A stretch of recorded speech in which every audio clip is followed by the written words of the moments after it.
Please help me to reach 1,000 subscribers. I never thought that a simple conversation could completely shatter everything I had with him, but here I am, sitting alone in my apartment, staring at the empty coffee mug in front of me and realizing that the man I thought I knew better than anyone else has disappeared from my life. My name is Clara. I'm 29 years old, and for the past 4 years I've been with Alex. We met in college, connected instantly, and I always believed that our bond was unshakable. He was the kind of man who could read my moods before I even realized them myself, calm, patient, and always willing to compromise when things got tough. I always joked that I was the storm to his calm, the chaos to his order, and he never seemed to mind. I never thought that my playful attitude, my teasing, my way of pushing boundaries could one day push him away forever. It all started on a Friday evening, a night that I had assumed would be like any other. Alex had suggested we go grab a quick dinner at that new Italian place downtown. I was running late, flustered as usual, juggling messages, emails, and 100 small things that I convinced myself were urgent. By the time I met him outside the restaurant, I was out of breath and apologizing, waving my hands and laughing nervously. Alex just smiled, calm as ever, and held out his hand. That smile should have warned me. There was something behind it that night, a hint of caution, a sense that he knew something I didn't yet understand. Over dinner, the conversation was light at first. Movies, work, small talk. But eventually, I wanted to bring up something serious, something that had been on my mind for weeks. I had been thinking about the direction of our relationship, about boundaries, and about what it meant to truly be partners without the pressure of romantic expectations all the time. I remember taking a deep breath and saying, "Alex, maybe we should just be friends." I thought it was a casual way to ease my anxiety, to express a need for space while still showing care. I didn't realize how those words would resonate, how literal they would be taken. The moment I said it, there was a pause. He stopped mid-bite, fork hovering in the air, and looked at me. Not with anger, not with disbelief, but with a calmness that was almost chilling. He nodded slowly, as though he had expected this day to come, as if he had been waiting for me to finally say it. I laughed nervously, trying to brush it off. "I'm just thinking out loud," I said. "You know I care about you." But Alex shook his head, not harshly, just firmly, and said, "I understand, Clara. If that's what you want, I'll respect it." His voice was steady, almost serene, but underneath, I could sense a gravity I wasn't prepared for.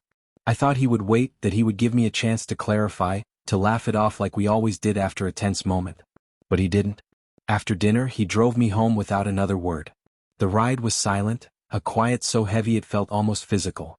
I tried to fill it with small talk, asking about his day, mentioning something funny a colleague had said, but he answered with one-word responses. I kept nudging, smiling, laughing lightly, thinking that eventually he'd break, he'd say, "Relax, I'm just messing with you," like he always had before. But he didn't. When I reached my apartment and tried to suggest a quick coffee before heading up to my room, he declined. Calmly, quietly, he kissed me on the forehead and said, "I think it's best if we take some time apart." I froze. I laughed nervously, a sound that didn't reach my eyes. "Time apart? You mean, like friends? That's fine, right?" His gaze met mine, unwavering, and he said simply, "No. I mean completely apart.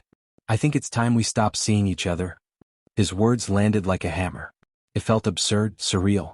I wanted to think it was a joke, some test of my reaction, but the look in his eyes told me he was serious. The next morning, I sent a flurry of texts trying to explain myself, trying to soften what I had said. I told him I hadn't meant it literally, that I still cared, that I wanted to work things out. There was no reply. Hours passed, then a day, then two. Each silence felt heavier, more deliberate. Finally, I called his number. Straight to voicemail. I tried again. Same result. My stomach sank with each failed attempt. The realization slowly crept in: Alex had erased me from his life. Not angrily, not vindicatively, but completely, silently, with no dramatic scene, no shouting, no confrontation beyond that one calm declaration.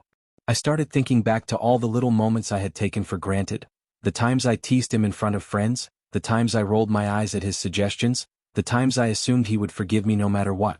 I remembered the way he had always been patient, always calm, always quiet in his disappointment, letting me have the final word even when I pushed him too far. And now, for the first time, I understood the power of that calmness. He hadn't yelled, he hadn't stormed out. He hadn't made a scene. He had simply taken my words seriously, respected himself enough to act, and vanished from my life. As the days went on, I started to hear from mutual friends. Some told me they had seen him out with colleagues, laughing, seemingly unaffected. Others hinted at his refusal to answer calls or texts, his firm stance that this was for the best. I wanted to reach him, to explain, to justify, to plead, but the harder I tried, the more distant he became. I was living a nightmare of my own creation, realizing too late that words have weight, and sometimes, that weight carries a finality we cannot undo. Sitting alone now, scrolling through photos of us from happier times, I can see everything clearly. The careless, joking, teasing me I had been, thinking it was harmless, thinking that love could cover any misstep, was the catalyst for my own isolation. Alex's calm, measured response, his complete removal from my life, it was terrifying in its simplicity. No drama, no chaos, just truth acted upon. And in that truth I see the power of boundaries, respect, and understanding. I see how a single statement, taken seriously, can change everything, and I am left only with reflection and regret.